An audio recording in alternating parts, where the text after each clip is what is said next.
Hello friends, welcome to Honey GS academy. November 1, 2025 daily current affairs with GS points subject wise. So subject wise current అఫైర్స్కి Honey GS academy care of address అండి. అంటే మిగతా వాళ్ళు ఇటీవల start చేసినప్పటికీ ఎంతసేపు polity వరకే కొంతమంది ఆగిపోతారు. సో బట్ మనకి అన్ని సబ్జెక్టు మీద సమానమైన గ్రిప్ ఉంది అండ్ సిలబస్లో ఉన్న ప్రతి అంశం తెలుసు. కాబట్టి అందులో ఉన్న అంశానికి పేపర్లో ఎటువంటి అంశం వచ్చిందో మనం అప్డేట్స్ ఇస్తాం.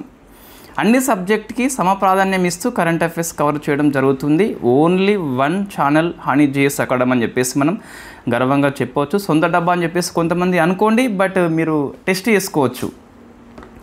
ఇంతసేపు కరెంట్ సబ్జెక్ట్ అంటే పాలిటీ కాదండి, ఉపరాష్ట్రపతి, రాష్ట్రపతి, సిజేఐ వీళ్ళే కాదు, మీకు ఎకనామీ లోపల కూడా ఉంటుంది. ఎకనామీ కూడా ఎంతసేపు ఆర్బీఐ మానిటరీ పాలసీ కమిటీ కాదు, సిపిఐ, డబ్ల్యూపిఐ, లేకుంటే ఈ మహాత్మా గాంధీ జాతీయ గ్రామీణ ఉపాధి హామీ స్కీమ్ అని చెప్పేసి, వన్ డిస్ట్రిక్ట్ వన్ ప్రొడక్ట్ అని చెప్పేసి, ఇవన్నీ ఈరోజు మీకు వార్తల్లో ఉన్న current affairs subject wise. So ఎప్పుడైతే మనకి గ్రూప్ 2 సిలబస్ సంపూర్ణంగా తెలుస్తుందో అప్పుడు మనం ఈజీగా అప్డేట్స్ పట్టుకోవచ్చు. ఇక మనం పర్యావరణ అంశాల విషయానికి వస్తే ఎంతసేపు టైగర్ రిజర్వ్ అని చెప్పేసి చదువుతాం అంతే. బట్ చాలా అంశాలు మీకు కరెంట్ అఫైర్స్లో సబ్జెక్ట్లో అప్డేట్స్ వస్తూ ఉంటాయి. ఫర్ ఎగ్జాంపుల్, ఇటీవల ఇంటర్నేషనల్ సోలార్ అలయన్స్ యొక్క అసెంబ్లీ ఎక్కడ హోస్ట్ చేసినాం, థీమ్ ఏంటని చెప్పేసి చూస్తే అది మీకు పర్యావరణ అంశం కిందకే వస్తుంది. వై? బికాస్ సిలబస్లో స్పష్టంగా పేర్కొన్నాడు సౌరశక్తి అని చెప్పేసి. సో జాగ్రఫీ కరెంట్ అఫైర్స్ ఉంటుంది. ఎస్, హిస్టరీ కూడా కరెంట్ అఫైర్స్ ఉంటుంది, హిస్టరీ కూడా ఉంటుంది. ఎగ్జాంపుల్, ఈరోజు మీకు ఈ ఆర్య సమాజ్ యొక్క 150 ఇయర్స్ సెలబ్రేషన్స్ మనం జరుపుకుంటున్నాం. సో ఒక మైల్ స్టోన్ ఆర్య సమాజ్ వచ్చేసి very famous, go back to Vedas, Satyarth Prakashika అని చెప్పేసి, స్వధర్మ లేకుంటే స్వజాతి అని చెప్పేసి, స్వరాజ్యం అని చెప్పేసి చెప్పిన వ్యక్తి. అటువంటి కరెంట్ అఫైర్సే అండి, అవి కూడా కరెంట్ అప్డేట్స్ అని చెప్పేసి పిలుస్తాం. హిస్టరీలో కూడా కరెంట్ అఫైర్స్ ఉంటాయి. రైట్, ఇటీవల మీకు యునెస్కో అనేది లక్నో సిటీని సిటీ ఆఫ్ గ్యాస్ట్రానమీగా గుర్తించింది. సో అది very famous current affairs. It is also part of the art and culture. Right, ఇంకోటి, మనం science and technology course November 10th నుంచి స్టార్ట్ చేస్తున్నాం. అంటే సోమవారం స్టార్ట్ చేస్తున్నాం మనము. సో మీకు గ్రూప్ 2 నోటిఫికేషన్ వచ్చే లోపే 100% సిలబస్ పూర్తి అవుతుంది. అదేవిధంగా రిఫరెన్స్ పుస్తకాలు నేను ఇంతకుముందు ఒకటి పోస్ట్ చేసిన కదా, దానికి మరొక పుస్తకం మనం యాడ్ చేస్తున్నాం. సో దాన్ని నేను మీకు మళ్ళీ ఒకసారి గ్రూప్లో పోస్ట్ చేస్తా. అమెజాన్లో బుక్ చేయడం జరిగింది, రేపు వస్తుంది. అది కూడా మంచి పుస్తకమే. సో మీకు సెకండ్ రిఫరెన్స్ కావాలని చెప్పేసి అనిపిస్తే ఒకటే తీసుకోండి, తెలుగు అకాడమీ ఒకటే తీసుకోండి, ఏ ప్రైవేట్ పబ్లికేషన్ అవసరం లేదు. మీకు సుమారుగా 80% స్కోర్ చేస్తే సరిపోతుందండి. మరి 100కి 100 ఎవరికి సాధ్యం కాదు. కాబట్టి 80% స్కోర్ చేసే విధంగా లిమిటెడ్ సిలబస్తోని, లిమిటెడ్ సోర్స్తోని మనము ఎక్కువ సార్లు చదివి గుర్తుపెట్టుకొని ఈజీగా 80% స్కోర్ చేయవచ్చు. రైట్, ఈ ఒక్కసారి మనని నమ్మి మనతోని ప్రయాణం చేయండి, మీకు రిజల్ట్ కంపల్సరీ ఉంటుంది. ఎందుకు అంటే మేము వీడియో క్లాసెస్ చేస్తున్నాము, దాని నోట్స్ ఇస్తున్నాము, దానికి టెస్ట్ సిరీస్ కండక్ట్ చేస్తున్నాము, సిలబస్ ప్రకటన నోటిఫికేషన్ అనంతరము రివిజన్ సిరీస్ అని చెప్పేసి మళ్ళీ క్లాసెస్ చేస్తాము, యాక్టివ్ రికాల్ షీట్స్ అని చెప్పేసి మనం ఈజీగా అంకెలు కావచ్చు, కొన్ని సిలబస్ని సింప్లిఫై చేసి రివిజన్ ఈజీగా చేసేలా రూపొందించిన షీట్స్ కూడా ఇవ్వడం జరుగుతుంది. సిలబస్ తర్వాత డేట్స్ ఇచ్చిన తర్వాత అన్నీ మీకు సింగిల్ కోర్సులో వస్తున్నాయండి. ఎవ్రీ సబ్జెక్ట్ లోపల ఇప్పటివరకు ఏవైతే ఉన్నాయో పాలిటీ, ఎకనామీ, హిస్టరీ, తెలంగాణ ఉద్యమం, సైన్స్ అండ్ టెక్నాలజీ అని చెప్పేసి గ్రూప్ 2 వరకు వాల్యూటీ ఉంటుంది. మళ్ళీ కొనేలా ఎటువంటి ప్లాన్స్ చేయడం లేదు. అండ్ నోటిఫికేషన్ వస్తాయని చెప్పేసి ఊరించి కొనుగోలు చేసేలా ప్రోత్సహించడం లేదు. కేవలము మనకు ఇది ఉందని చెప్పేసి చెప్తున్నాము. మనం తక్కువే మార్కెటింగ్ చేసుకుంటాము, ఆ స్కిల్స్ మన దగ్గర లేవు. అండ్ సబ్జెక్ట్ స్కిల్స్ చాలా ఉన్నాయి. కానీ తర్వాత ఏంటి, గ్రూప్ 2 వరకు ఉంటుంది వ్యాలిడిటీ. కాబట్టి మీరు ఎప్పుడు తీసుకున్నా ఎటువంటి ఇబ్బంది లేదు. ఈ పీడిఎఫ్ నోట్స్ కావచ్చు లేదా ఆఫ్లైన్ బుక్స్ కావచ్చు, మనము ఈరోజు లైవ్ సెషన్ చేయాల్సి ఉండే. మరొకసారి క్లారిటీ కోసము ఎక్కువ మందికి యూట్యూబ్లో ఆ వీడియో తొలగించకుండా ఉంచేలా లైవ్ సెషన్ కండక్ట్ చేయాల్సి ఉండే. అన్ఫార్చునేట్లీ మేము కత్తరిశాల అని చెప్పేసి చెన్నూరులో ఒక టెంపుల్ ఉంటుంది, అటు వెళ్ళాల్సి ఉంది, అక్కడే నిద్ర చేయాల్సి ఉన్నది. కాబట్టి లైవ్ సెషన్ని రేపటికి పోస్ట్పోన్ చేస్తున్నాం. రైట్, సో ఫస్ట్ చూస్తే సబ్జెక్ట్ కరెంట్ అఫైర్స్లో స్పేస్ అండి. షెంజౌ 21 మిషన్ అని చెప్పేసి వార్తల్లో వచ్చింది. Very famous current affairs space లోపల. సో మనం డిస్కస్ చేద్దాం ఎందుకోసం అని చెప్పేసి. ఈ మిషన్ ఏడికి ప్రయాణం చేస్తుంది అంటే చైనా యొక్క సొంత అంతరిక్ష స్టేషన్ తియాంగాంగ్ అని చెప్పేసి పిలుస్తాం. సో తియాంగాంగ్, దీన్ని ఇంగ్లీష్లో హీవెన్ ప్యాలెస్గా పిలుస్తాం మనం. సో స్వర్గపు భవనం అని చెప్పేసి పిలుస్తాం. ఇక్కడ వెళ్తున్న అంతరిక్ష నౌక పేరే షెంజౌ 21 మిషన్. ఒక రాకెట్ అవసరం కాబట్టి లాంగ్ మార్చ్ 2F. ఈ లాంగ్ మార్చ్ అని చెప్పేసి చైనా యొక్క రాకెట్కి వెరీ కామన్ వర్డ్ 2F అని చెప్పేసి మనం గుర్తుపెట్టుకోవాలి. ఇంకోటి ఇస్రో ప్రయోగించింది అంటే శ్రీహరికోట ఎట్లా ఫేమస్, చైనాకు కూడా జియూక్వాన్ సెంటర్ అని చెప్పేసి ఫేమస్. సో జియూక్వాన్ సెంటర్ వచ్చేసి వెరీ ఫేమస్, మీరు గుర్తుపెట్టుకోవాలి compulsory.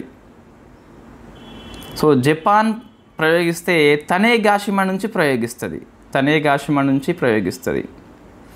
European Space agency ప్రయోగిస్తే French కౌరు నుంచి ప్రయోగిస్తుంది. కౌరు అని చెప్పేసి పిలుస్తాం. సో నాసా ప్రయోగిస్తే ఎక్కడి నుంచి అని చెప్పేసి మీరు ఆన్సర్ చేయండి. నెంబర్ ఆఫ్ టైమ్స్ మనం డిస్కస్ చేసాం నాసా గురించి, ఒకసారి ఇది మీరు ఆన్సర్ చేయండి. రైట్, ఇందులో ఉన్న అంశాలు ఏంటి అంటే ఈ 21 మిషన్ ద్వారా. ఇంకొకటి ఫస్ట్ కరెంట్ అఫైర్ చూద్దాం. 4 ఎలుకల్ని ప్రయోగిస్తున్నాం. ఎందుకోసం అంటే ఈ మైక్రోగ్రావిటీ ఉంటుంది స్పేస్ స్టేషన్ లోపల, సూక్ష్మ గురుత్వాకర్షణ అని చెప్పేసి పిలుస్తాం కదా. పునరుత్పత్తి అక్కడ ఏ విధంగా పనిచేస్తుందని చెప్పేసి అధ్యయనం చేస్తారు. దాంతోపాటు ఒక సిబ్బందిలో ఒక వ్యక్తి వూఫీ అని చెప్పేసి పిలుస్తాం. ఇతను ఈ స్పేస్ స్టేషన్కి వెళ్తున్న అతి పిన్న వయస్కుడు అండి. వూఫీ అని చెప్పేసి గుర్తుపెట్టుకోవాలి. ప్రజెంటు ఈ స్పేస్ స్టేషన్ని కలిగి ఉన్న ఏకైక దేశము చైనా అని చెప్పేసి పిలుస్తాం. ఇంతవరకు ఏ దేశానికి లేదండి. మన ఇండియాకి ఉందా అంటే ఇప్పుడు లేదు, కానీ 35లో వస్తుంది. దాని పేరు భారత్ అంతరిక్ష స్టేషన్, గుర్తుపెట్టుకోవాలి. ఇండియా తన సొంత అంతరిక్ష కేంద్రాన్ని ఏర్పాటు చేసుకోబోతుంది లో ఎర్త్ ఆర్బిట్ కక్షలో. దాని పేరే భారత్ అంతరిక్ష స్టేషన్. అయితే ఎప్పటిలోగా పూర్తి అవుతుందంటే 2035లోగా పూర్తి అవుతుంది. ఇయర్ గుర్తుపెట్టుకోవాలి, కొన్ని టార్గెట్ ఇయర్స్ ఎగ్జామ్లో తరచుగా కనిపిస్తున్నాయి కాబట్టి. సరే, నెక్స్ట్ మరొకటి మీకు లింక్డ్ జిఎస్ లోపల it is part of the syllabus. మీకు స్పేస్ టెక్నాలజీ గ్రూప్ 2లో వార్తల్లో ఉంది అండ్ సిలబస్లో కూడా ఉంది. ఇంటర్నేషనల్ స్పేస్ స్టేషన్ అండి. 1998లో దీన్ని మనం స్టార్ట్ చేసుకున్నాం, గుర్తుపెట్టుకోవాలి. 98 ఇయర్ అని చెప్పేసి రాయలేదు, బట్ గుర్తుపెట్టుకోండి. దీన్ని ఒక 5 కంట్రీస్ కలిపి ప్రయోగిస్తాయి. NASA, European Space Agency, Canada Space Agency, Roscosmos from Russia, Japan యొక్క జాక్సా అని చెప్పేసి లో ఎర్త్ ఆర్బిట్లోకి ప్రయోగించిన ఈ స్పేస్ స్టేషన్ అనేది భూమి చుట్టూ ఒకసారి ప్రతి 90 నిమిషాలకు తిరుగుతుందండి. ఇండియాకి లేదు, 35 ఇయర్ నాటికి వస్తుంది. ఆ మాటకు వస్తే ప్రపంచంలో ఏ కంట్రీకి లేదు ఎక్సెప్ట్ చైనా అని చెప్పేసి పిలుస్తాం. చైనా యొక్క పేరు తియాంగాంగ్ అని చెప్పేసి పిలుస్తాం. సో హీవెన్ ప్యాలెస్ అని చెప్పేసి ఇది స్పేస్ స్టేషన్ గురించి వార్తల్లో ఉన్న కరెంట్ అఫైర్స్. నెక్స్ట్ CMS-03 అని చెప్పేసి ఈరోజు మనం ప్రయోగిస్తున్నాం. కమ్యూనికేషన్ శాటిలైట్ అని చెప్పేసి పిలుస్తాం. మీకు స్పేస్ టెక్నాలజీ మీద 3 అవర్స్ క్లాస్ ఉందండి.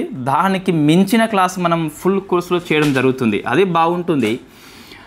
మనం దాన్ని రీక్రియేషన్ చేసి మరింత మెరుగుపరుచుకొని చేద్దాం. సో దీన్ని ఈరోజు నవంబర్ 2న ప్రయోగించబోతున్నాము. ఇన్ఫ్యాక్ట్ పూర్తి కావచ్చు మేబీ.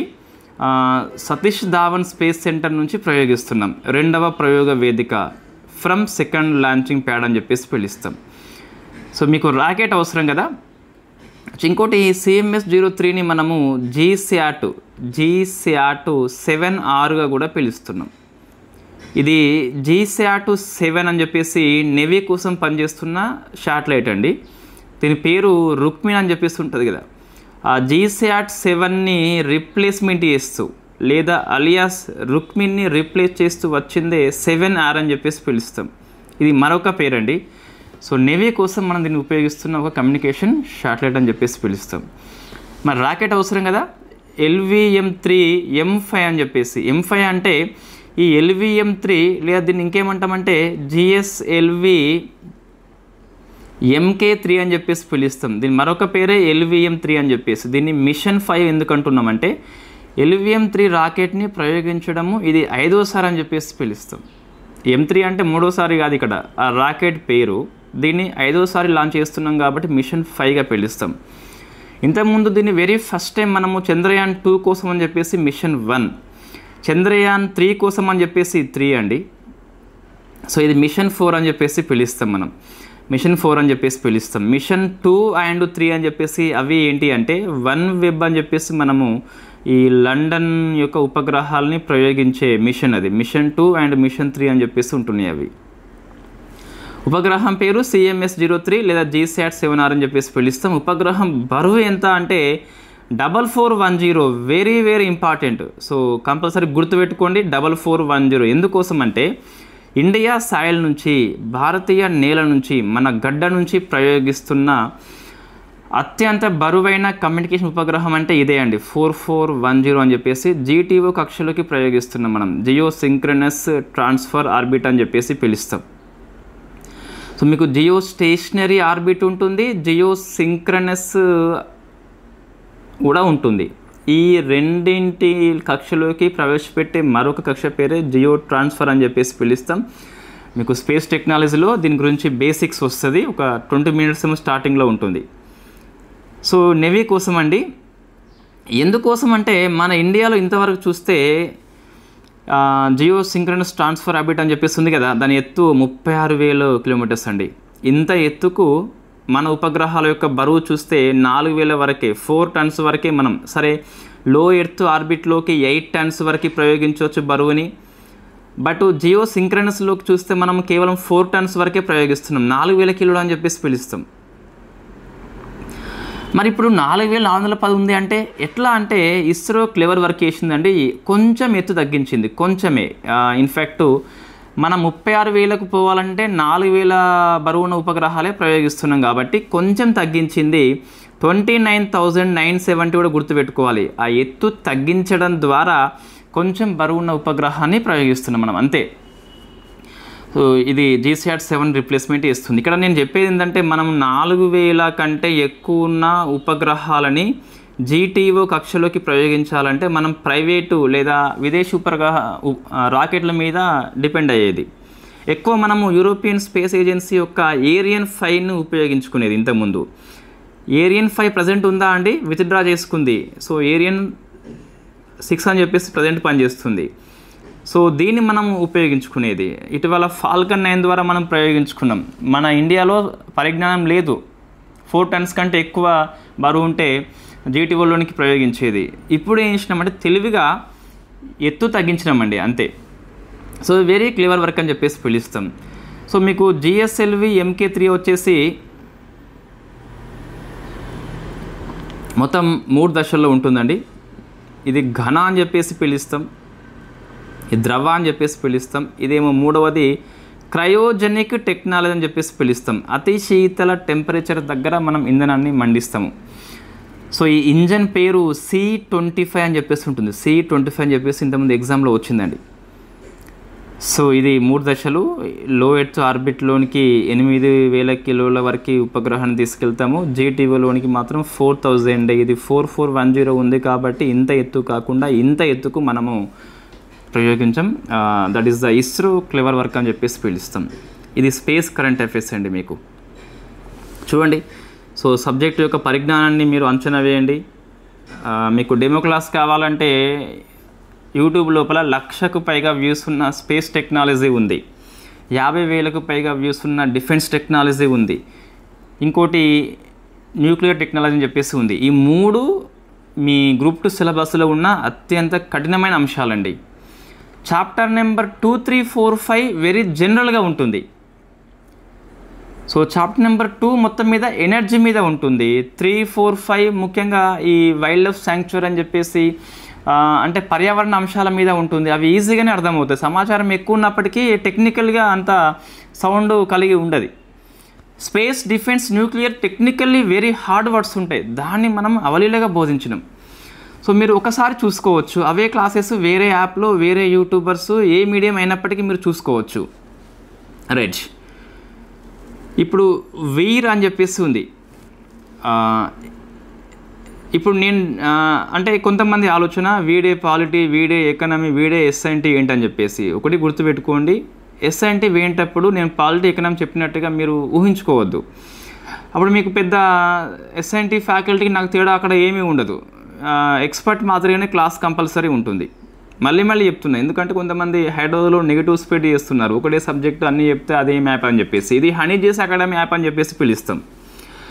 సో వీర్ అని చెప్పేసి ఉన్నదండి. ఇది ఏంటి, ఇది ఎందుకు వార్తల్లో వచ్చింది అంటే ఇండియాస్ ఫస్ట్ కాబట్టి గుర్తుపెట్టుకోవాలి. డిఫెన్స్ ఎలక్ట్రిక్ వెహికల్ అండి. India's first defence electric vehicle అని చెప్పేసి పిలుస్తాం. ఎలక్ట్రిక్ వెహికల్స్ని మనం మిలిటరీ యూజ్గా ఫస్ట్ టైం ఉపయోగిస్తున్నాం కాబట్టి ఇది very famous current affairs. So దీని పేరు వచ్చేసి వీర్ అని చెప్పేసి ఉన్నది. సో ఇది ప్రైవేట్ సంస్థ రూపొందించింది, డిఫెన్స్కి అంకితం చేయడం జరిగింది. దాని పేరు ప్రవైగు డైనమిక్స్ ప్రైవేట్ లిమిటెడ్ అని చెప్పేసి పిలుస్తాం. సో ప్రవైగు డైనమిక్స్ అని చెప్పేసి పేరు వచ్చేసి వీర్ అండి. It is first electric vehicle for defence purpose. So ఇది very famous current affairs. Defence లోపల డిఫెన్స్ టెక్నాలజీ అని చెప్పేసి మీకు వార్తల్లో ఉంది. ఇంకా మీకు డిఫెన్స్ టెక్నాలజీలో ఇంకొకటి ఎమర్జింగ్ టెక్నాలజీ అని చెప్పేసి కూడా సిలబస్లో ఉంది. ఎమర్జింగ్ టెక్నాలజీ మీన్స్ ఎలక్ట్రిక్ వెహికల్స్ని it is emerging technology, military use purpose ఉపయోగిస్తున్నాం. సో అంటే రానున్న కొత్త సాంకేతికతని మన పరిపాలన లోపల రక్షణ కోసం ఉపయోగిస్తున్నాం కాబట్టి it's the part of the syllabus. Next environment current affairs అండి. ఒకసారి మీరు 2024 అప్డేట్స్ నోట్స్ అని చెప్పేసి టెలిగ్రామ్ గ్రూప్లో ఫ్రీగా అందుబాటులో ఉన్నది. సుమారుగా 150 పేజెస్ పైగా ఉంటుంది. It is only current updates, not full course. అది చదివినా మీరు 30 to 40 పాయింట్స్ స్కోర్ చేస్తారు కంపల్సరీ. తెల్ల ఐబీరియన్ లింక్స్ అని చెప్పేసి ఒక క్యాట్ జాతి అండి. ఇది స్పెయిన్ పోర్చుగల్లో ఎప్పటికి ఉంటుంది. 24 కరెంట్ అఫైర్స్ నోట్స్లో ఇది ఉంటుంది, మీకు ఐయుసిఎన్ లెసన్లో ఉంటుందండి. So it is a part of syllabus. IUCN సిలబస్లో ఉంది కదా మీ గ్రూప్ 2 సిలబస్లో. 24లో వచ్చిన ఏంటి అంటే ఈ ఐబీరియన్ లింక్స్ అనేది పిల్లి జాతి అనేది అంతకుముందు ఎండేంజర్డ్ కేటగిరీలో ఉండే 24 ఇయర్లో ఐయుసిఎన్ దీన్ని వల్నరబుల్ కేటగిరీకి మార్చింది. అందుకు మనం డిస్కస్ చేసినాం కదా. మరొకసారి వార్తల్లో ఎందుకు వచ్చింది అంటే నవంబర్లో ప్రపంచంలో వెరీ ఫస్ట్ టైం స్పెయిన్లో తెల్ల ఐబీరియన్ లింక్స్ కనిపించింది. సో వైట్ రంగులో very rare, very first time కాబట్టి స్పెయిన్ గుర్తుపెట్టుకోవాలి. ఈ జాతి మీకు స్పెయిన్ పోర్చుగల్లో మాత్రమే కనిపిస్తుంది, ఇండియాలో అసలే కనిపించదు. 24 ఇయర్లో వచ్చిన అప్డేట్స్ ఏంటంటే మీకు దీన్ని ఎండేంజర్డ్ నుంచి వల్నరబుల్ కేటగిరీకి మార్చింది. సో మనం డిస్కస్ చేద్దాం ఫుల్ కోర్సులో ఐయుసిఎన్ ఏంటి, ఎలా పుట్టుకొచ్చింది, ఎందుకోసం పనిచేస్తుంది, రెడ్ లిస్ట్లో ఉన్న స్టేటస్ అని చెప్పేసి అదంతా డిస్కస్ చేద్దాం.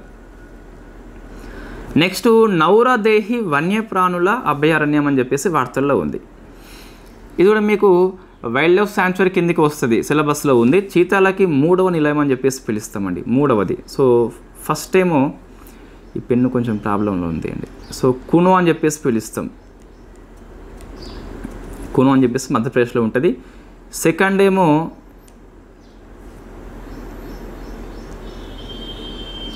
సో గాంధీ సాగర్ అని చెప్పేసి పిలుస్తాం. సెకండ్ వచ్చేసి గాంధీ సాగర్ అని చెప్పేసి పిలుస్తాం. సో ఇప్పుడు 3వది కూడా మధ్యప్రదేశ్లోనే నౌరాదేహి లోపల ఏర్పాటు చేస్తున్నాం. సో ఆమోదించారు కాబట్టి వార్తల్లో వచ్చింది. సో మీకు ప్రాజెక్టు చీతా అని చెప్పేసి వెరీ ఫేమస్ కరెంట్ అఫైర్స్ లేదా వెరీ ఫేమస్ మీకు కోర్స్ అండి. ఏంటి అంటే ఇండియాలో మీకు ఆసియా చీతా అని చెప్పేసి ఇది ఇప్పుడు ఓన్లీ ఇరాన్లో మాత్రం కనిపిస్తుంది. 1947లో ఛత్తీస్గఢ్లో ఉన్న కొరియా డిస్ట్రిక్ట్ లోపల చివరి చీత మరణించింది. దీన్ని మహారాజా చంపేసిండు, ప్రతాప్ సింగ్ అని చెప్పేసి పిలుస్తాం. 52లో ఇండియా అఫీషియల్ డిక్లేర్ చేసింది మా దేశంలో చీతాలు మొత్తం అంతరించిపోయాయని చెప్పేసి. దీన్ని పునఃప్రవేశం కోసం అని చెప్పేసి ఆఫ్రికా చీతా తీసుకొచ్చారు 2022 సెప్టెంబర్ 17న. Very first time PM Modi birthday ఆ రోజు మనకి లాంచ్ చేయడం జరిగింది. సో నమీబియా ఫస్ట్ తీసుకొచ్చా, సెకండ్ వచ్చేసి దక్షిణాఫ్రికా అని చెప్పేసి పిలుస్తాం. కును నేషనల్ పార్క్ అని చెప్పేసి మధ్యప్రదేశ్లో ఉంటుంది. 5 బిగ్ క్యాట్స్ కలిగిన ఏకైక కంట్రీ ఇండియా అని చెప్పేసి పిలుస్తాం. సెకండ్ పార్క్ వచ్చేసి గాంధీనగర్ ఫ్రమ్ మధ్యప్రదేశ్ అని చెప్పేసి పిలుస్తాం. దీనికోసము చీతా కన్జర్వేషన్ బ్రీడింగ్ సెంటర్ అని చెప్పేసి మనం బన్నీ గడ్డ భూముల లోపల ఏర్పాటు చేస్తున్నాం. So cheetah conservation breeding centre అని చెప్పేసి పిలుస్తాం. ఈ బన్నీ గడ్డి భూములు ఏంటి అంటే ఆసియాలోనే అతిపెద్ద గడ్డి భూములు అండి. So world cheetah day from December 4 అని చెప్పేసి పిలుస్తాం. ఆన్ December 4 అని చెప్పేసి గుర్తుపెట్టుకోవాలి. అంతా మనకి జిఎస్ కిందకి వస్తుంది. నెక్స్ట్ ఇంటర్నేషనల్ సోలార్ అలయన్స్ యొక్క 8th సెషన్ని భారత్ మండపం ఫ్రమ్ ఢిల్లీ అని చెప్పేసి హోస్ట్ చేసింది. థీమ్ ఏంటి అంటే one sun one world one grid అండి. ఇక్కడ పెద్ద బిగ్ అచీవ్మెంట్ ఏంటి అంటే ఇందులో చైనా ఇంకా సంతకం చేయలేదు, కానీ చైనా అయితే ఈ కూటమిలో చేరుతున్నట్టుగా ప్రకటించింది అండి. సో ఇండియా అనౌన్స్మెంట్ చేసిన కూటమిలోకి చైనా రావడం వెరీ ఫస్ట్ టైం కాబట్టి మనం గుర్తుపెట్టుకోవాలి. ఇంకా పూర్తిగా కాలేదు, బట్ చైనా అయితే డిక్లేర్ చేయడం జరిగింది. సో ఏంటి ఐఎస్సి అంటే 2015 COP21 సమ్మిట్ పారిస్ హోస్ట్ చేసింది కదా, వెరీ ఫేమస్. అది వాతావరణ మార్పుల కోసం అని చెప్పేసి గొప్ప ఒప్పందం అది. ఇండియా ఫ్రాన్స్ రెండు కూడా సంయుక్తంగా ఐఎస్సిని స్టార్ట్ చేస్తాయి. COP22 2016 అండి, 22 అండి ఇది 2016 లోపల. సో మరకేష్ ఫ్రమ్ మొరాకో అని చెప్పేసి ఉంటుంది, ఇక్కడ సంతకాల కోసము అది స్టార్ట్ అయింది. సో హెడ్ క్వార్టర్ వచ్చేసి అంటే సంతకాల కోసము ఆ సమ్మిట్ లోపల ఐఎస్సి యొక్క ఒప్పందాన్ని తీసుకొచ్చారు. సో హెడ్ క్వార్టర్ మీకు గురుగ్రామ్ ఫ్రమ్ హర్యానా అని చెప్పేసి పిలుస్తాం. దీని టార్గెట్స్ ఏంటి, కూటమి యొక్క లక్ష్యాలు అని చెప్పేసి చూస్తే 2030 నాటికి $1,000 బిలియన్ యొక్క ఇన్వెస్ట్మెంట్ తీసుకురావాలి ఈ సోలార్ ఎనర్జీలోకి. దాంతోపాటు ప్రపంచంలో ఉన్న మొత్తం ఎనర్జీ కలిపి 1000 గిగావాట్స్ అని చెప్పేసి కావాలన్నట. ఇది లక్ష్యం అండి. రైట్. నెక్స్ట్ గోగాబిల్ సరస్సు ఫ్రమ్ బీహార్ అండి. బీహార్లో ఒక ఆక్స్బౌ సరస్సు మీకు జాగ్రఫీలో వస్తుంది, what is the oxbow lake అని చెప్పేసి. సో 2 నదుల కలయిక వల్ల ఏర్పడుతుంది ఇది. కంకర్ నది, మహానంద అని చెప్పేసి రెండు కలిపి ఈ గోగాబిల్ సరస్సుగా మారుతాయండి. ఎందుకు వార్తలో వచ్చింది, ఇండియాలో 94th రామ్సర్ సైటు, బీహార్లో 6th అని చెప్పేసి పిలుస్తాం. Very very famous bits. ప్రపంచంలో ఎక్కువ Ramsar sites UK, second Mexico, third వచ్చేసి ఇండియా అండి. ఇండియాలో తమిళనాడులో 20 అని చెప్పేసి ఉన్నాయి, యూపీలో 10, బీహార్ వచ్చేసి థర్డ్ ప్లేస్కి వచ్చింది 6 అని చెప్పేసి పిలుస్తామండి. సో మీకు వైశాల్యం దృష్టి చూస్తే తమిళనాడులో ఎక్కువ వైశాల్యం ఏం లేదు, ఇన్ఫ్యాక్ట్ అది వెస్ట్ బెంగాల్, సెకండ్ వచ్చేసి ఒడిషా, థర్డ్ వచ్చేసి తమిళనాడు. ఇవేమో వైశాల్యం పరంగా, ఇవేమో సంఖ్య పరంగా. ఇండియాలో ఫస్ట్ది 81లో చిలకా సరస్సు ఫ్రమ్ ఒడిషా, కియాలడియో అని చెప్పేసి ఫ్రమ్ రాజస్థాన్. ఇవి రెండు ఫస్ట్ టైం డిక్లేర్ చేయబడ్డ రామ్సర్ సైట్స్. అతిపెద్దదేమో సుందర్బన్స్ ఫ్రమ్ వెస్ట్ బెంగాల్, అతి చిన్నదేమో రేణుకా ఫ్రమ్ హిమాచల్ ప్రదేశ్. ఈ సెప్టెంబర్ మాసం లోపల బీహార్లో మళ్ళీ 2 వచ్చినాయి, ఉదయపూర్ అండ్ గోకుల్ జలాశయం అని చెప్పేసి పిలుస్తాం. ఇదేమో గోగాబిల్, అదేమో గోకుల్ అని చెప్పేస్తుంది. సో రామ్సర్స్ 1971లో ఇరాన్ ఒప్పందం, 75లో అమల్లోకి వస్తుంది. వెట్లాండ్స్ యొక్క రక్షణ కోసం అని చెప్పి చేయబడ్డ ఒప్పందం. ఇండియా 82లో సంతకం చేయడం జరిగింది. February 2 వచ్చేసి వెట్లాండ్ డేగా పిలుస్తాం. ఏపీలో ఒకటే ఉన్నది, 2002లో ప్రకటించారు కొల్లేరు సరస్సు అని చెప్పేసి. తెలంగాణలో ఇంకా లేదు. So what is the matrix record related to Ramsar site అంటే రామ్సర్ సైట్గా గుర్తించబడింది, బట్ అది ప్రమాదంలో ఉంది. సో ప్రమాదంలో అంటే ఎకలాజికల్ క్యారెక్టర్ని కోల్పోతుంది అన్నట్టు. అది కోల్పోయింది కావచ్చు, కోల్పోతున్నది కావచ్చు, పోయేది కావచ్చు. అంటే ప్రమాదంలో ఉన్నప్పుడు ఈ మ్యాట్రిక్స్ రికార్డులో చేరిస్తే వీళ్ళు కొద్దిగా జాగ్రత్త వహించి మళ్ళీ ప్రమాదాన్ని తగ్గించుకోవాలన్నట్టు. రామ్సర్ సైట్స్ యొక్క ఫేమస్ స్కీమ్ ఏంటి, మీకు అమృత్ ధరోహర్ అని చెప్పేసి పిలుస్తాం. మీకు ఇటీవల వెట్లాండ్ అక్రిడేట్ సిటీస్ అని చెప్పేసి ఇండియాలో 2 గుర్తించబడ్డాయి, ఇండోర్ అండ్ ఉదయపూర్ అని చెప్పేసి 2 గుర్తించబడ్డాయి. సో ఏంటి అంటే ఇవి ఈ అర్బన్ ప్రాంతంలో, సెమీ అర్బన్ ప్రాంతంలో వెట్లాండ్ రక్షణ కోసం కృషి చేసే నగరాల పేర్లు అని చెప్పేసి పిలుస్తాం. సో ఇండోర్ అండ్ ఉదయపూర్ 25 ఇయర్లో వచ్చిన కరెంట్ అఫైర్స్ అండి. అది అంతా రామ్సర్ సైట్స్ గురించి మనం మరింతగా డిస్కస్ చేద్దాము. ఎన్ని రాష్ట్రాలు విస్తరించబడి ఉందని చెప్పేసి రాష్ట్రాల వారీగా ప్రతిదీ 95 గుర్తుపెట్టుకోవాలి. అంటే రాష్ట్రాల పేర్లు 25 మొత్తం ఇట్లా ఈ రామ్సర్ సైట్స్ అట్లా కాకుండా రామ్సర్ సైట్ నేమ్ ఇస్తే సో దాన్ని రాష్ట్రాన్ని గుర్తుపెట్టాలి. కనీసం మోస్ట్ రీసెంట్ 24 ఇయర్లు, 23rd ఇయర్లు, 25 ఇయర్లు గుర్తుపెట్టుకోవాలి. ఫస్ట్ గుర్తుపెట్టుకోవాలి, మ్యాట్రిక్స్ రికార్డులో ఉన్నాయి గుర్తుపెట్టుకోవాలి. నెక్స్ట్ అండి చూడండి, ఇది మనకు మిగతా వాళ్ళకి తేడా అండి. Adaptation gap report, it is the mentioned in our syllabus. UNEP దీన్ని డిక్లేర్ చేస్తుంది ఎవ్రీ ఇయర్. 25 ఇయర్ యొక్క టైటిల్ చూస్తే రన్నింగ్ ఆన్ ఎంటీ అని చెప్పేస్తుంది, రన్నింగ్ ఆన్ ఎంటీ అని చెప్పేసి. సో ఇది అడాప్టేషన్ గ్యాప్ అంటే ఏంటి అంటే ఇప్పుడున్న వాతావరణ మార్పులు ఏవైతే ఉన్నాయో తగ్గించాలంటే కొంత డబ్బు అవసరము. ఆ అవసరమైన డబ్బుకి ఇప్పుడు ఇస్తున్న డబ్బుకి మధ్య గ్యాప్ ఏదైతే ఉందో ఈ ఆర్థిక అవసరాల గ్యాప్ని ఈ అడాప్టేషన్ గ్యాప్ రిపోర్ట్ అని చెప్పేసి చెప్తుంది అన్నట్టు. సో UNEP వెరీ ఫేమస్, గుర్తుపెట్టుకోండి కంపల్సరీ. మరి అంశాలు ఏంటి అంటే ఇప్పుడు 2035 నాటికి డెవలపింగ్ కంట్రీస్కి ఎంత డబ్బు అవసరం అంటే సుమారుగా $365 బిలియన్ అవసరం అండి. బట్ ఎంత ఉంది ప్రజెంట్ అంటే 26 బిలియన్సే ఉంది. ఇంత గ్యాప్ ఉంది కదా, that is called adaptation gap అని చెప్పేసి సుమారుగా 12 to 14 టైమ్స్ అని చెప్పేసి గ్యాప్ ఉందండి. ఎస్. నెక్స్ట్ సారండా అని చెప్పేసి జార్ఖండ్లో ఉన్న అడవి పేరు. దీన్ని వైల్డ్ లైఫ్ శాంచురీ డిక్లేర్ చేయమని సుప్రీంకోర్టు ఆదేశించింది రక్షణ కోసం అని చెప్పేసి. సారండా అని చెప్పేసి జార్ఖండ్ గుర్తుపెట్టుకోవాలి. సో వైల్డ్ లైఫ్ శాంచురీని ఎవరు డిక్లేర్ చేస్తారండి? స్టేట్ గవర్నమెంట్ చేస్తుంది. దీని రక్షణ కల్పించేది వైల్డ్ లైఫ్ ప్రొటెక్షన్ యాక్ట్ 1972 అని చెప్పేసి పిలుస్తాం. దీనికి చీఫ్ ఏమో వైల్డ్ లైఫ్ వార్డెన్ అని చెప్పేసి స్టేట్ గవర్నమెంట్ని అపాయింట్మెంట్ ఇస్తుంది. సో సారండా ఫ్రమ్ జార్ఖండ్ గుర్తుపెట్టుకోండి కంపల్సరీ. సో నెక్స్ట్ వచ్చేసి జాగ్రఫీ అండి.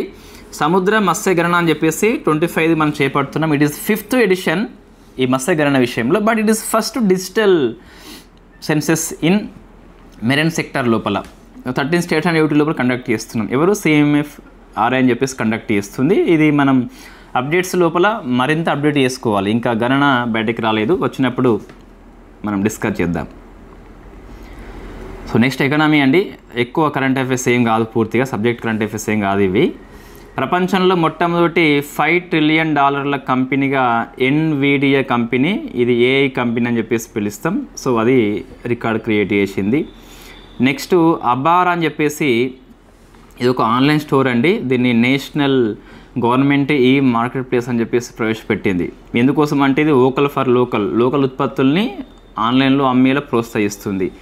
రైల్వే కార్యక్రమం ఇది 1 స్టేషన్ 1 ప్రొడక్ట్ కింద ఎక్స్పోర్ట్ కోసం అని చెప్పేసి దీన్ని ప్రయోగిస్తున్నాం. కాబట్టి మీకు foreign trade policy 23rd so export promotion అని చెప్పేసి ఉంది కదా, దాని కిందకి వస్తుందండి, దాని కిందకి వస్తుంది. So 1 district 1 product 1 station 1 product ఇవన్నీ దాని కిందకే వస్తాయి. It is part of the our syllabus. అబార్ అని చెప్పేసి గుర్తుపెట్టుకుని సరిపోతుంది. పశ్చిమ బెంగాల్లో మహాత్మా గాంధీ జాతీయ గ్రామీణ ఉపాధి హామీ స్కీము తిరిగి స్టార్ట్ అయింది. అంటే ఇంతకుముందు ఎప్పుడో ఎండ్ అయిపోయింది. ఎప్పుడు 22 మార్చిలో. ఎందుకు అంటే ఈ చట్టంలో ఉన్న సెక్షన్ 27ని పశ్చిమ బెంగాల్ ప్రభుత్వం ఉల్లంఘించింది కాబట్టి వాటికి ఫండింగ్ ఆపేసింది. 90:10 కదా ఫండింగ్ వచ్చేసి. సో 90% ఫండింగ్ ఆపేసింది కాబట్టి ఆ స్టేట్లో స్కీమ్ ఇంప్లిమెంట్ చేస్తలేదట.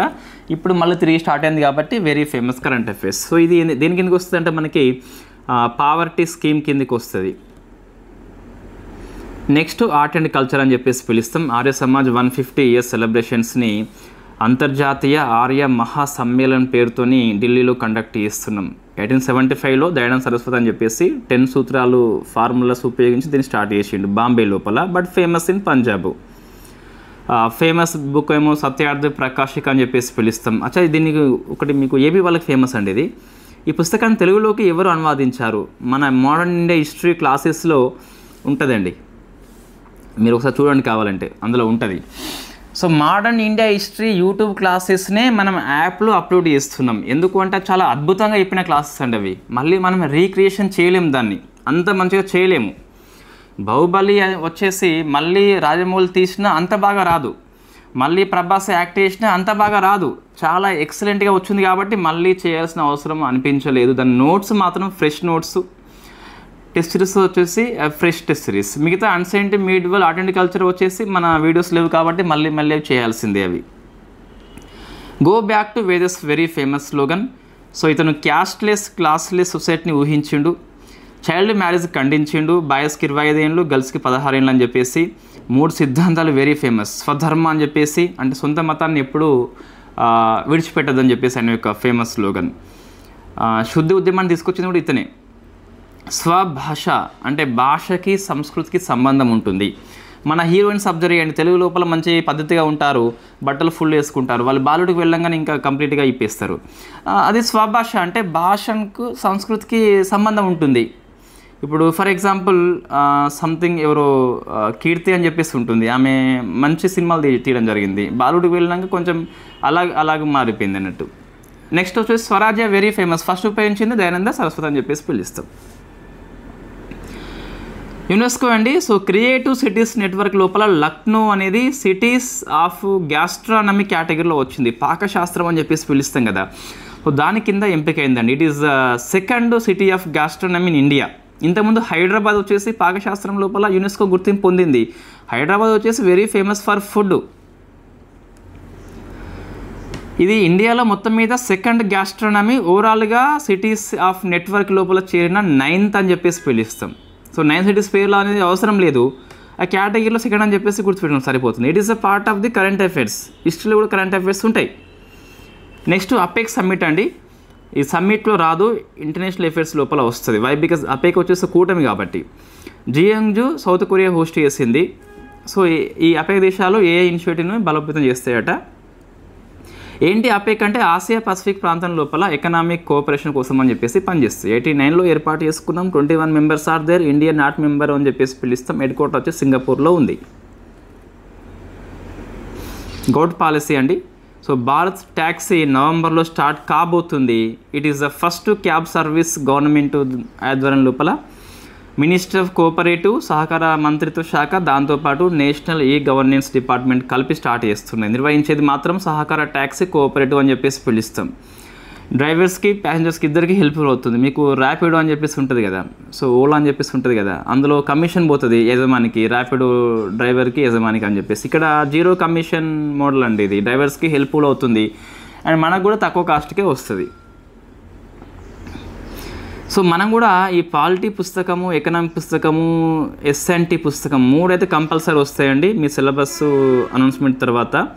గ్రూప్ 2 నోటిఫికేషన్ కంటే ముందే వస్తాయి.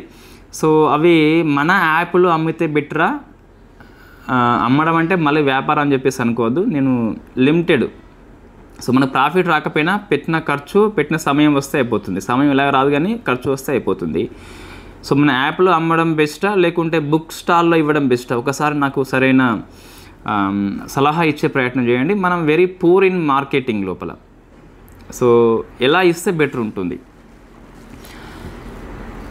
ఒకసారి పుస్తకాన్ని మీరు ఇది ఈ బుక్ మాదిరిగా ఇచ్చి మీరు బ్లాక్ అండ్ వైట్ జిరాక్స్ తీసుకుంటే ఎక్కువ కాస్ట్ అవుతుంది. కలర్ జిరాక్స్ ఇంకా హై లెవెల్ కాస్ట్ అవుతుంది. అందులో సగం ప్రైస్కే మనం ఇస్తాం. ఆఫ్లైన్లో చాలా బాగా వస్తుందండి పుస్తకం అయితే, ఎక్సలెంట్గా వస్తుంది. సో మీరు దాన్ని జిరాక్స్ తీసుకుంటే ఎట్లా ఉంటుందంటే మంచి 3D సినిమాని లోకల్ థియేటర్లో చూస్తే ఎట్లా ఉంటుందో అలా ఉంటుందండి. సో నెక్స్ట్ స్పోర్ట్స్ అని చెప్పేసి పిలుస్తాం. ఇలాం పర్తి అనే పేరండి. India's 19th grand master from Tamil Nadu. FIDE chess world cup Anand కప్గా నామకరణం చేసిండ్రు. గోవా హోస్ట్ చేస్తుంది. మనం దీన్ని డిస్కస్ చేద్దాం ఇంకొద్దిగా. ఈ మస్కట్ ఏంటి అని చెప్పేసి, స్లోగన్స్ ఏంటని చెప్పేసి, విన్నింగ్ ఎవరు అని చెప్పేసి కప్ అయినాక డిస్కస్ చేద్దాం మనం పూర్తిగా. సో స్టేట్స్ అండి. Museum of royal Kingdom of India అని చెప్పేసి గుజరాత్ లోపల అక్టోబర్ 31 మన పిఎం మోడీ గారు స్టార్ట్ చేస్తున్నారు దీన్ని. సో ఇది కరెంట్ అఫైర్స్ అండి. ఏపీ తెలంగాణ అంశాలు రేపు డిస్కస్ చేద్దాము. మేము టెంపుల్కి పోవాల్సిన అవసరం ఉన్నది, అందుకే ఫాస్ట్ రైడింగ్ రాసిన. ఇంకొద్ది బెటర్ రైడింగ్ రాయొచ్చు. Thank you very much. Yes, మన పుస్తకం వస్తుందండి. మనము ఈ బుక్ అని చెప్పేసి అనుకున్నాము, బట్ ఈ బుక్ వల్ల కొన్ని సమస్యలు వస్తున్నాయి. అంటే మీరు దీన్ని ప్రింట్ తీసుకున్నప్పుడు ఆ సేమ్ క్వాలిటీలో ప్రింట్ అనేది రావట్లేదు. నేను చెప్పేది బ్లాక్ అండ్ వైట్కి వచ్చినప్పుడు ఆ పుస్తకంలో ఉన్న అందము వచ్చేసి లేకుంటే కంటెంట్ యొక్క ప్రాణం కోల్పోతుందండి. అది కలర్ ప్రింట్ అయితేనే బాగుంటుంది. మీకు కలర్ ప్రింట్ తీసుకోవాలంటే 400 పేజీ పైగా వచ్చింది నోట్స్. సో ఎక్కువ డబుల్ అవుతున్నాయండి. అందులో 1/4 మనము ఈజీగా ఆఫ్లైన్లో బుక్ ఇచ్చేయవచ్చు.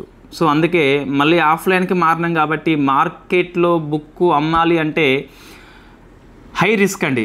మనకి హై రిస్క్. మనం ఇప్పుడే కొంచెం నేమ్ వస్తుంది కాబట్టి ఒకసారి గ్రూప్ రిజల్ట్ వస్తే అందరికీ తెలుస్తుంది హండ్రెడ్ అకాడమీ అని చెప్పేసి. కొంతమంది వెటరన్స్ కూడా ఎగ్జామ్స్ రాయబోతున్నారు, టీచర్స్ ఫ్రెండ్స్ కొంతమంది. సో వాళ్ళకి ప్రిపేర్ చేసే పనిలో మనం బిజీ ఉన్నాం. కానీ సో ఏంటి అంటే ఇప్పుడు సిలబస్ కమిటీ రిపోర్ట్ రాకుండా మనం బుక్ రిలీజ్ చేస్తే సో మా బుక్కులు అన్నీ మా సెల్ఫ్లో పెట్టుకోవాల్సిన అవసరం కనిపిస్తుంది. ఒక చాప్టర్ యాడ్ చేసినా ఇబ్బంది అవుతుంది. కాబట్టి చూద్దాం, నవంబర్ నెల 1 నెల వేచి చూద్దాం. అప్పటికి రాకుంటే మనము సో వేరే ప్లాన్ ఏమన్నా ఉంటే చేద్దాం. So thank you very much. All the best. Preparation మాత్రం ఎట్టి పరిస్థితుల్లో ఆపద్దు. నవంబర్ నుంచి కరెంట్ అఫైర్స్ రెగ్యులర్ ఫాలో కండి, రెగ్యులర్గా ప్రిపేర్ అవ్వండి. వై? బికాస్ ఎంత లేకుండా ఎగ్జామ్ నెక్స్ట్ నవంబర్ అయితే ఉంటుంది. అంటే 1 year కరెంట్ అఫైర్స్ అవసరమే. కాబట్టి ఇప్పటి నుంచి కరెంట్ అఫైర్స్ నోట్స్ రాసుకోవడమా లేకుంటే మీరు మ్యాగజైన్ తీసుకోవడమా, DTP version, written notes, as your wish. కంప్లీట్గా ఫాలో కండి. I mean subject current affairs ఎక్కువ ఫోకస్ చేయండి. Thank you very much. All the best.